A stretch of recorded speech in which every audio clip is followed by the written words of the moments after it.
Coming up on This Week, Next Week, the team speaks to champion trainer Adrian Bott, who reflects on Les Vampires' big win in the Gosford Cup and gives an insight on his runners heading towards the two big days at Scone.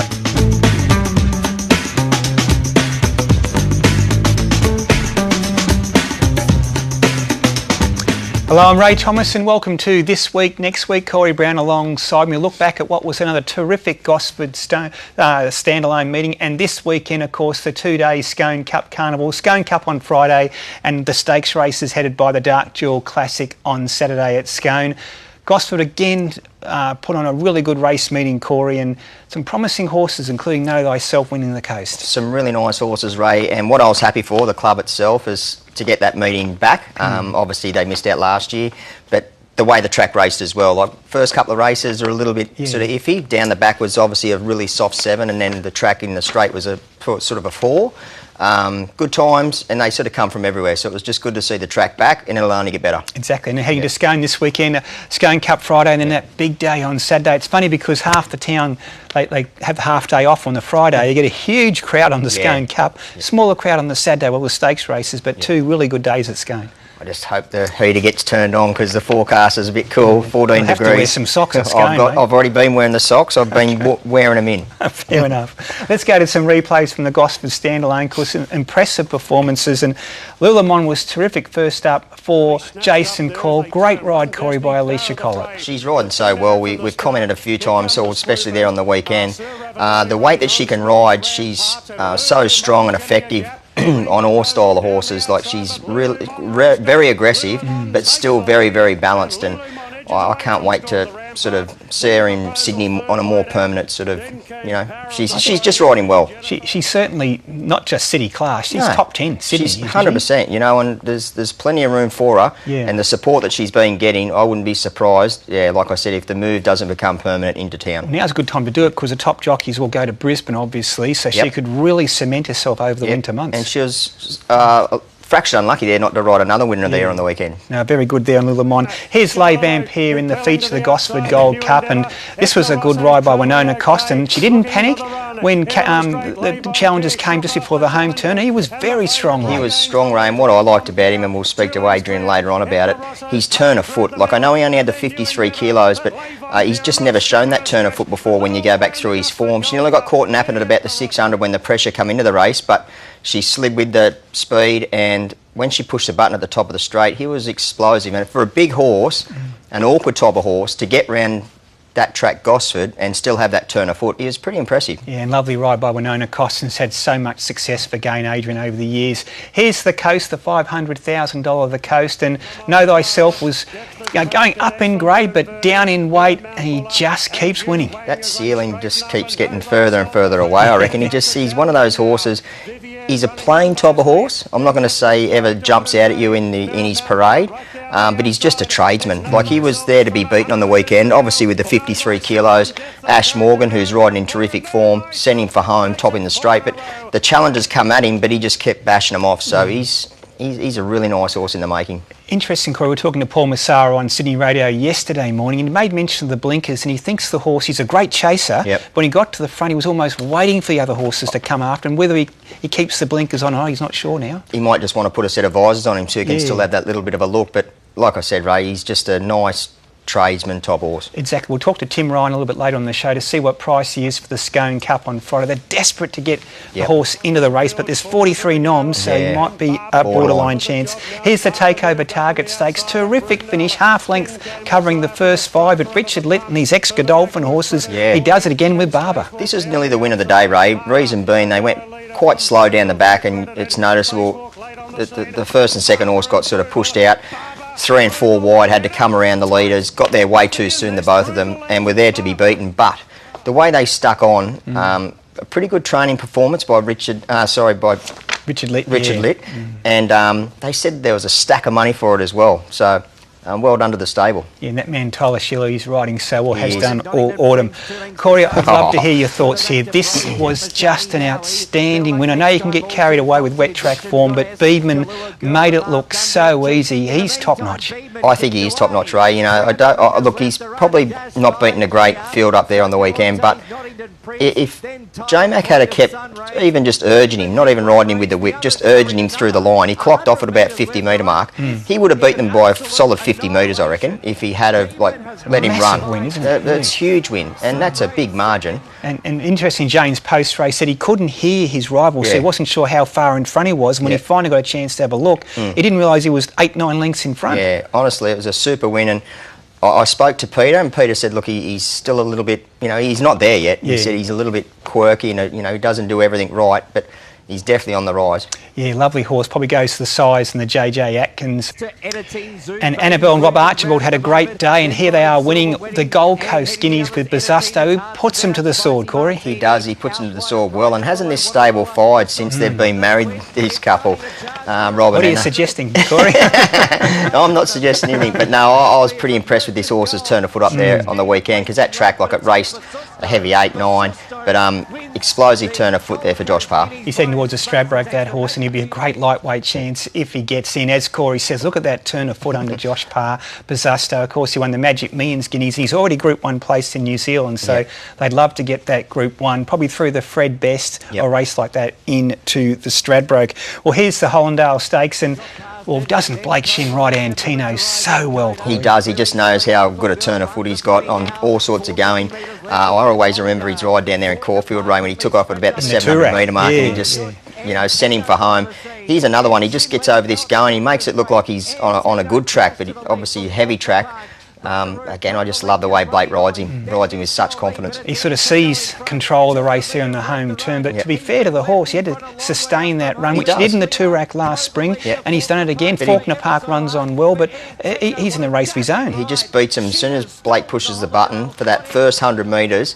He catches them all off their guard and just holds it all the way to the line, though, like you said. Yeah, Blake Shin's having a tremendous season, leading the National Jockeys Premiership as well, and just riding winners all over the country. He's been a freak since he was a kid. He's an untalked about jockey, but he should be spoken about a lot more often. It's a good point. He's sort of not mentioned in that top bracket, but he is the absolute elite mate, you go back and have a look at his record, what the races he's won. Outstanding, Here's the Goodwood, the Group 1 Goodwood, and talking of elite riders, Jamie Mellon, great ride on Reserve Bank. That's Giga Kick, out wide in the white cap. I'll get your thoughts on Giga Kick in a sec, Corey, but firstly, Reserve Bank and Jamie Mellon. I thought it was a great ride by Jamie. They settled sort of back. Obviously, Giga Kick drew bad, but he had the circuit the field marks are on Giga Kick, and Jamie, she just sort of took the shortcuts. They met on the other side. It was good to see Giga Kick back, though. He chased the line well. I think he'll improve. But taking nothing away from Jamie's ride, I thought she'd give it a peach. I think that's the 17th Group 1, just on Giga Kick, and there were a few said they were disappointed with the run, but just looking at his last couple of preps, normally after his first run or two, all of a sudden he jumps out of the ground. Remember, third up the Everest last spring. Like I said, I just think, even though it probably wasn't the classiest of fields, he's on the up. Well, Corey, last Saturday, of course, Les Vampire was so good in the Gosford Gold Cup, continuing his rich vein of form. A stable double for Gai Waterhouse and Adrian Bott. And Adrian Bott's been good enough to join us on this week, next week. Adrian, good evening. Hey, good evening, Ray. Thanks for joining us, Adrian. Well, Les Vampire, he just keeps going from strength to strength, this horse. Yeah, he's been excellent. Just going through his classes nicely. I guess in fairness, he showed plenty of talent. As a young horse, just had a few setbacks, which meant we had to be more patient with him than expected early days. But nice to see the progression from him and how competitive he's been at sort of all classes and all distances. He was sort of nearly a winner first up over the 1200 metres and progressed right through to be finishing off with a nice win in the Cup at Gosford there over the 2100. So he's been a pretty versatile, no doubt progressive horse for us. I don't want to take the focus off Les, but Regan Bayliss was booked for the horse, 53 kilos. Winter time, was that a bit of wishful thinking for Regan, or how did Winona get the ride? May well have been in hindsight. We did sort of look to try and stick with Regan and sort of go back to the happy to carry sort of the 50, 54, but we'd already sort of declared the weight, so we're happy to utilise the services of Winona. Did an excellent job on him, and she rides plenty for the stable as well, and thought it would suit the horse. So, probably best, particularly over that trip, to take advantage of the weight allowance that we could get. Yeah. Big horse. She nearly got caught napping there about the 600 metre mark. Rachel whipped up around her, but for a big horse and a tight track, he's got a change-up speed that's pretty explosive. Adrian, has he shown that before? Look, I don't think he's shown as sharp as what he was, in his previous races. So it sort of caught me off guard a little bit there on Saturday. And, I thought Winona had a great time of it, rated him really well. And I could see sort of Rachel starting to make a move, and I was sort of ahead hoping she was going to get going. And luckily it worked out well for us, but didn't necessarily go out to sort of make it a sit and sprint, sort of going off his previous patterns where he can sort of take a bit of time to find his sort of gears. And on Saturday he seemed to find them sort of pretty instantly, and was able to drop them with a couple of lengths there sort of around the turn. So that may have just sort of been obviously him getting out and tripping the distance that he may have always been looking for. Obviously he's sort of stuck on, I guess, seemed to hit flat spots over the 1600 metres, but I guess they've just been a little bit sharper off the mark than him, and he's just sustained a nice sort of speed that he's capable of. Yeah, he's very tough, wasn't he? He really responded under pressure. He's now qualified for the big dance, Adrian. Long term, is that the plan with Les Vampire? And what's your immediate sort of focus with the horse now after his Gosford Cup win? Yeah, going to look to give him a spell just because he's been up for a while, and really sort of focus on, I guess, the big dance and a few races sort of in and around that program at that time of year. So whether we try and go into a race like that third up, I think he can be effective early in the campaign around the mile still, but obviously would like to see him stretching out further in distance. Around those times, you've also got some nice races like the 5 Diamonds for them, which is getting him slightly out in trip. I know there's a couple of runs in succession there, but they're big money races, so he can be, I guess they've got to be targeted at that sort of particular time of the carnival and time of year for him, but no doubt after that would love to be able to sort of try and link in, whether it is sort of over the summer, those summer cups races, Christmas Cup races, and just test him over that little bit further. And then maybe next season we can see a more, I guess, conditioned stayer. Yeah, there definitely would have been thoughts in the back of your mind there after the weekend to stretch him out over further, because if he can hold that turn of foot, I know he only had the 53 kilos, but if he can step out to a decent journey and hold that turn of foot for the 400 metres, he's going to be very competitive. I certainly think he can. He's got the pedigree to suggest he will, and he seemed to relax beautifully there, and he was as strong as anything through the line. I'd love the opportunity to test him again this preparation, whether it be up in Queensland or if there was something here. But yeah, just sort of trying to think big picture. We're going out on a good note, horse as well.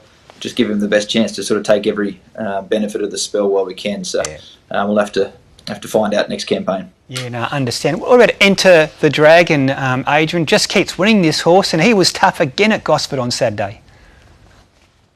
Yeah, he's been excellent. Great to see him sort of racing so well and so consistently for us. He's opened up a few more options for himself, sort of getting out to that 1600 metre range, which I thought sort of might have been a little bit of a stretch for him early days, but was a bit of a sit and sprint here, which may have sort of worked into his favour. He was able to get a nice kind run there. Zach was able to get him into a lovely spot from a bit of an awkward draw there early. So he's going well. One, we won't sort of be rushing through the classes. He sort of seems to be a horse that would take benefit from as much confidence we can give him each run. So whether we just try and find a similar graded race or utilise the claim again where we can, and just keep trying to win races with him. Okay, this time of year, Adrian, obviously all the kids are wanting to get a go. Zach Waddick, I thought, give it a sweet ride there on the weekend. He's in the camp. You haven't got an apprentice, well, not one that's riding in Sydney at the moment. Does Zach Waddick get a lot more opportunities from you guys from now on in?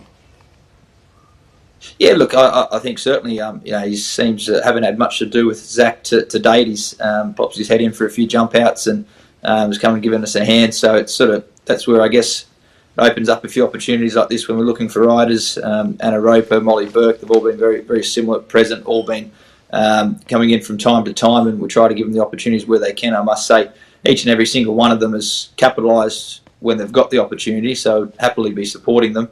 particularly this time of year. But they're all riding very well, and obviously great to deal with as well.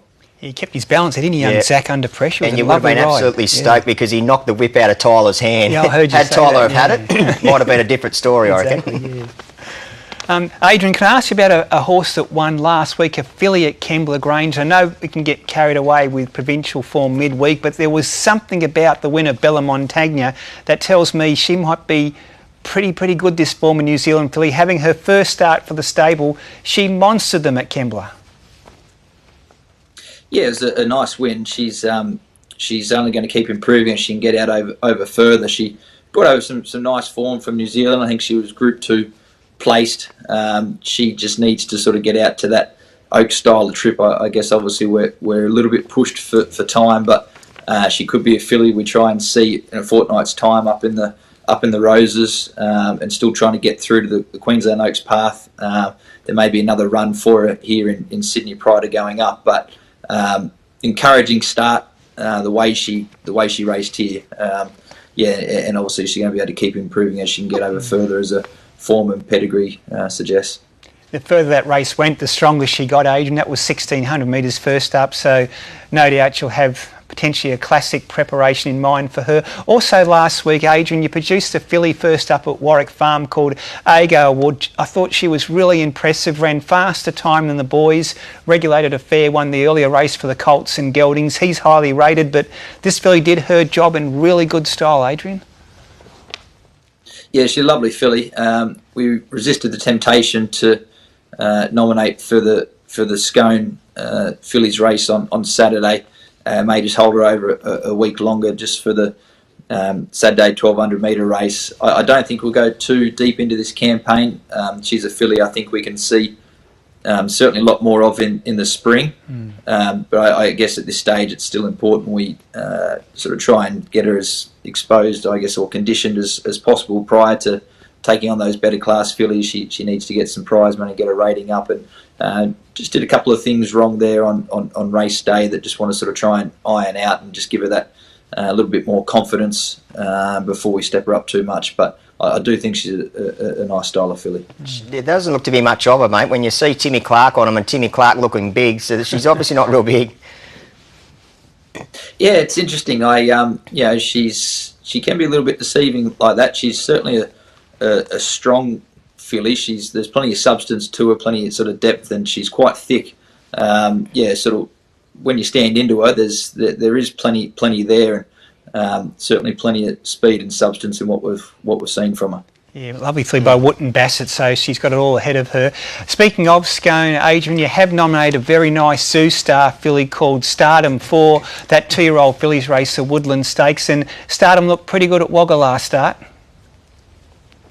Yeah, I thought she came through a nice form race there at Kembla Grange. There's sort of plenty of pace on there, and just had a bit out of her comfort zone. She was able to get down to Wagga and control the race, and she led it up, and I thought she stuck on very, very well. She's just coming back slightly in trip and going up in grade, but I think she's a nice improver off the back of that run. And I feel it's obviously I know we went down to Wagga to get the win, but it was their sort of showcase meeting, and can be a bit of form out of that race. I do think there's some good improvement to come.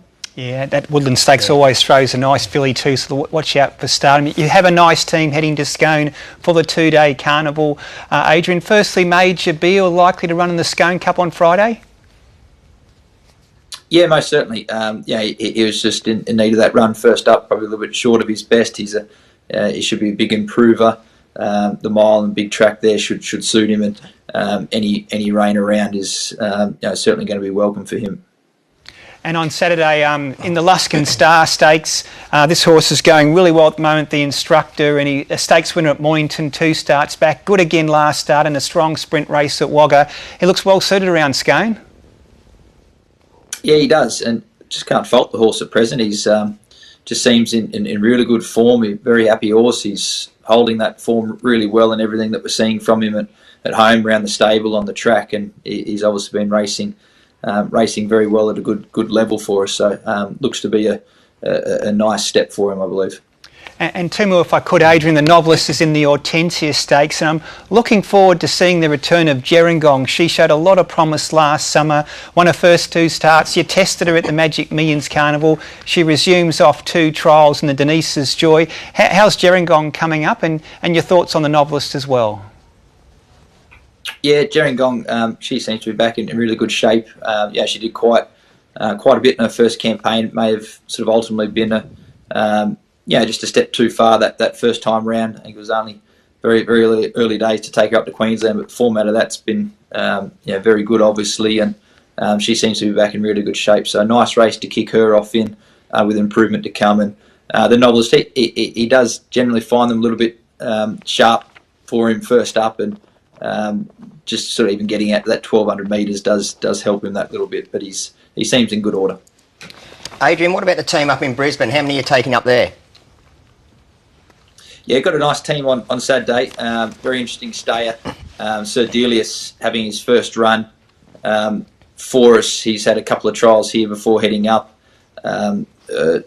Purchased out of Europe. His last run, I think, was in the Arc de Triomphe. So he's bringing some decent form. Lovely stayer. So looking forward to seeing him get back to the races or make his debut for us. Could be a nice horse for the spring. And we'll see Shangri-La Spring again. He dropped back to the mile last start. I thought he ran well there in the Guineas, but getting back out to the 2000 should be a more suitable race for him on Saturday.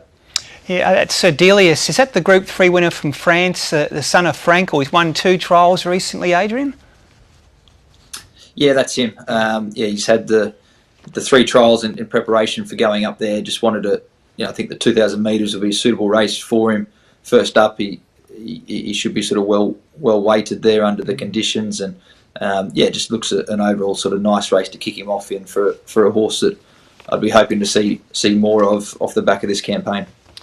Adrian, we've seen Nearly Payne there on the weekend with a new outfit on. Did Gay bring those home from the Kentucky Derby for him, or has he got a fresh wardrobe? I don't know who's claiming responsibility for that one, but it's he does have a very extensive wardrobe. I know that for sure. He's very proud of it too. If you ever get the opportunity to head round to his house, he'll take you. There's wardrobes and wardrobes of certainly some colourful outfits. Yeah, I wouldn't like to be claiming responsibility for it, I know that. He certainly stands out, doesn't he, Adrian? As does the stables. Had another tremendous season. Congratulations with another Gosford Gold Cup. Big team heading to Scone for the 2-day carnival and to Doomben on Saturday. Thanks for joining us on This Week, Next Week, Adrian, and best luck on the weekend. I appreciate it. Thanks Ray. Thanks Corey. Good on you, mate. There's Adrian Bott. They had another great season. I was talking to Adrian earlier this morning. Lady of Camelot stays in training. Okay. And as a 4-year-old mare, and potentially heads towards another Everest. Okay, so good news. Yep. She didn't win a race this season, but won $2.3 million prize money. It's crazy, isn't it? Yeah, and she ran well all season. Well, the Scone Cup Carnival always produces a good horse. Last year in the Denise's Joy Stakes, you won't see a more impressive win than this. Godolphin's Commemorative. It looks like a gap's opened up now, and Commemorative coming off heels at Zia and Gold Lover. Martini Mama the Grey trying to slice between the pair. Now Commemorative's winding up with a big run on the outside, and in a bound Commemorative raced up to hit the lead from Springley going to second, and then came left field, but Commemorative powering to the line, and Commemorative won it by a length and a quarter to Springley.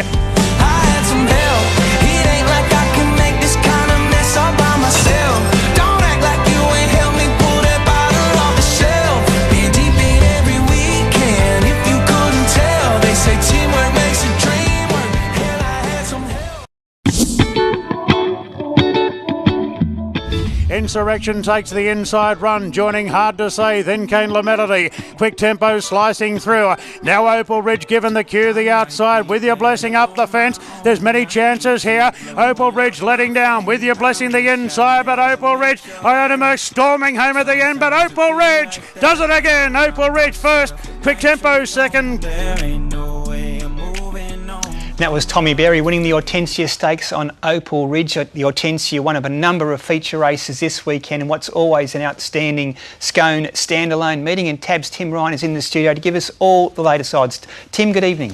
Yeah, good evening, Ray. Very busy morning. Huge nominations for Scone, including 43 nominated for the Scone Cup on Friday. We start the week on a soft track. If you want to back Know Thyself, just be a little bit careful. I have it 23rd in order of entry to run 16, so it'll need a few to drop out. There is money for it, however, $6 into $5 for Know Thyself on the backup. I've got My Oberon and Tabby Time, both as $8 chances there. Money for plenty in the Scone Cup. It is wide open to the Saturday, and the Dark Chalk Classic is the feature. Written in code, I've marked a $4.50 favourite in front of Zaitung, $6, Sione, and Vibrant Sun, interesting galloper nominated there. First up from a spell at $8. Moving on to the Luskin Star Stakes, and equal favourites here. The Instructor for Gay Waterhouse and Adrian Bott with Winchat first up from a spell there, $6 each or two. A little bit of early money for the Michael Friedman trained galloper. Give me the Beat Boys. It's been $15 into 11. Onto the Hortensia, and a great betting race here early.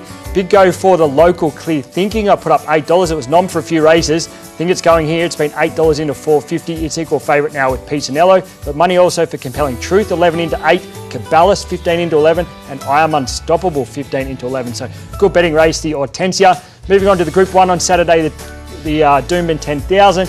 An overpass favourite there is a $3.50 chance. Good money for Sunshine in Paris. I believe J-Mac is booked. It's a $4.50 chance in front of Benedetta and Schwartz there, $6 chances. Hidden Wealth best backed at longer odds, $15. And a Tab Everest update. Kaying Rising, still the $1.90 chance as favourite. Private Harry, $6. Briasa has the S on. It's now an $8 chance. At longer odds, Giga Kick stays $21. Reserve Bank, who won the Goodwood, $51. And a bit of specking for Beedman. He's been $51 into $34 after being added to the market on Saturday. That's interesting, Beedman. Yeah, Timmy, I know you're off on an extended leave, so look, thanks for your help over the last few months. But for one more time, what horse are you taking on weekend? Yeah, looking forward to a bit of a break over the winter period, but I'm going to go with Overpass. I was with him last start. I'm jumping off this week. I think he's better off early in his preparation. So third up on Saturday, $3.50. I think he's unders, and we'll look to take him on.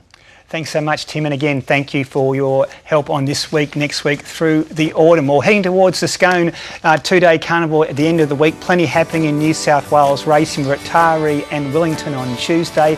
Kensington is our midweek meeting in Sydney. Hawkesbury is racing on Thursday. Then it's Scone Cup Day on Friday, also racing at Albury. The Scone standalone on Saturday with Kembla Grange and Parks and Sapphire Coast on Sunday.